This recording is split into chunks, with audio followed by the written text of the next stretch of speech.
Murat 5 sous pression, changement de directeur à Roscosmos, revue à Starbase, grand projet à Cap Canaveral pour Blue Origin et SpaceX, Blue Origin licencie son personnel, bonne nouvelle pour le module Gateway de la Station spatiale lunaire, lancement de la semaine. Je suis Christophe Paget pour Espace News et voici votre revue spatiale.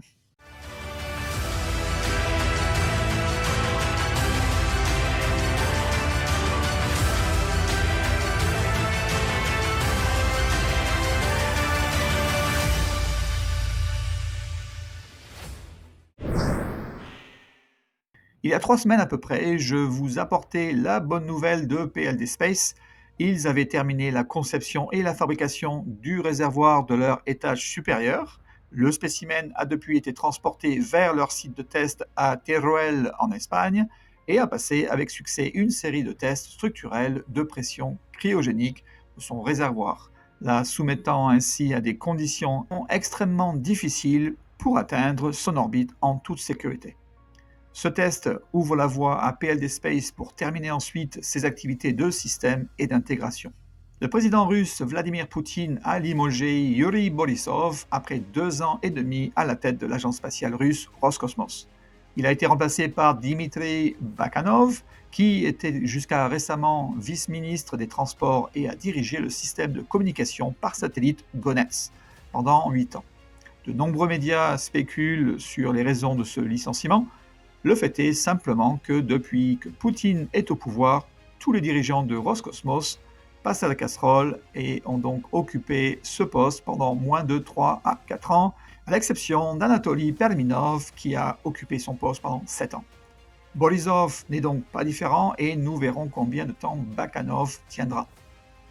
À Starbase, au Texas, le premier étage numéro 15 a été déployé sur le site de lancement avec tous ses moteurs Raptor installés, puis monté sur le support de lancement de la tour numéro 1. Ce premier étage devrait être utilisé avec le Starship numéro 34 pour le 8e essai en vol de SpaceX. Le premier étage a ensuite subi un essai moteur statique, un test essentiel en préparation à un tel essai en vol. Il a ensuite eu assez et a été retiré du support et est retourné au site de production. Le Starship numéro 34 a ensuite quitté le site de production vers le site Massey et a procédé à un essai moteur statique de longue durée de ses 6 moteurs Raptor. En Floride maintenant, SpaceX a demandé un permis de construire ce qu'ils appellent la Gigabay, un bâtiment 7 fois plus grand que l'actuel Megabay à Starbase. Donc SpaceX prévoit clairement d'assembler de nombreuses fusées Starship à Cap Canaveral. On peut également voir SpaceX démarrer l'assemblage de son support de lancement en forme carrée pour son pas de lancement 39A, le même type de support que sur la tour numéro 2 à Starbase. Continuons avec Cap Canaveral. Blue Origin poursuit son expansion massive avec des plans qui ressemblent à une ville entière pour la construction de sa fusée New Glenn et de l'alunisseur Blue Moon et bien d'autres. Ils ne font pas beaucoup de publicité sur ce site, mais ils développent en permanence ce site. Afin de vous garder éveillé, je n'entrerai donc pas plus dans le détail. Le projet Artemis de la NASA devrait amener des astronautes sur la Lune. Un des premiers éléments que la NASA transportera dans l'espace est le module d'habitation et d'avant-poste logistique, ou HALO en abrégé, la pièce maîtresse de la station spatiale Lunar Gateway qui orbitera en permanence autour de la Lune pour soutenir les missions d'alunissage, ainsi que pour fournir un espace pour vivre, travailler et mener des recherches scientifiques. Ce module devrait être lancé en 2027 par une fusée Falcon Heavy depuis la Floride. Il est construit par une entreprise européenne, Thales Alenia Space, située à Turin, en Italie.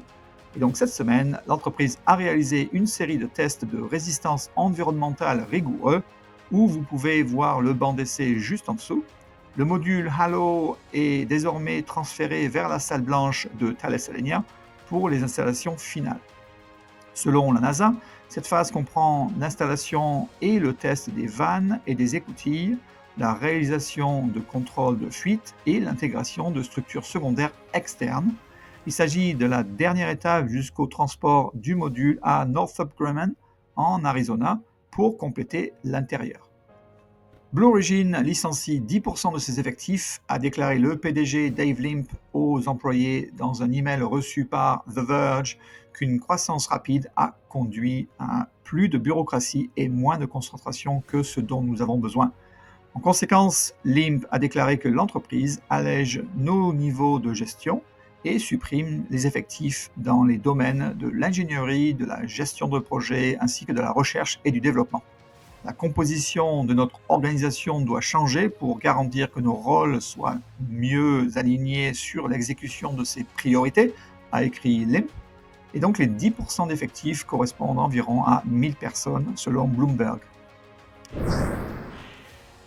Le 8 février, SpaceX a lancé une Falcon 9 depuis la Floride pour sa mission Starlink Group 12-9. Le premier étage a volé pour la 17e fois et a atterri sur un drone ship. Le même jour, Rocket Lab a lancé une Electron depuis la Nouvelle-Zélande pour sa mission IoT-4 You and Me, un autre lot de satellites de la société toulousaine Kinéis. Et le 11 février, SpaceX a lancé une Falcon 9 depuis la Californie pour sa mission Starlink Group 11-10. Le premier étage a volé pour sa 23e fois et a atterri sur un drone ship. Le même jour, CASC a lancé sa Long March 8A depuis le site de lancement commercial chinois pour son vol inaugural. Donc c'est essentiellement une Long March 8 avec un deuxième étage plus gros et plus puissant avec un carénage plus gros également. Le vol semble avoir été réussi selon les quelques informations reçues. Un peu plus tard dans la journée, SpaceX a lancé une Falcon 9 depuis la Floride pour sa mission Starlink Group 12-18. Le premier étage a volé pour sa 18e fois et a atterri sur un drone ship. En résumé, du 1er janvier au 13 février 2025, 31 fusées ont été lancées avec succès. Sur ce total, 21 provenaient d'une entreprise ou d'une institution américaine et une de Chine. Je vous quitte cette semaine avec une photo du télescope spatial James Webb, du mirage gravitationnel du quasar connu sous le nom de RxJ 1131-1231, situé à environ 6 milliards d'années-lumière de la Terre dans la constellation du cratère. D'ailleurs, qu'est-ce qu'un quasar ?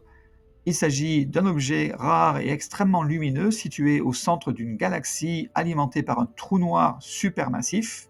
L'image ne montre pas vraiment grand-chose, mais un tel objet lumineux permet non seulement d'être détecté, car il se trouve après tout à 6 milliards d'années-lumière, et devrait généralement être trop faible pour être capté, mais il dirige également sa lumière vers les galaxies voisines, une sorte de phare spatial, permettant également à notre télescope de les voir. En fait, vous regardez une galaxie au premier plan, c'est le petit point bleu que vous voyez au centre, avec le quasar en arrière-plan.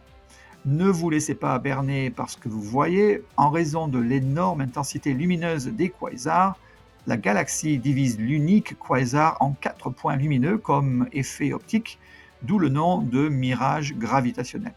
De plus, un tel phare permet aux chercheurs de détecter le trou noir derrière lui et d'étudier son évolution au fil du temps à l'aide des capteurs à rayons X du télescope.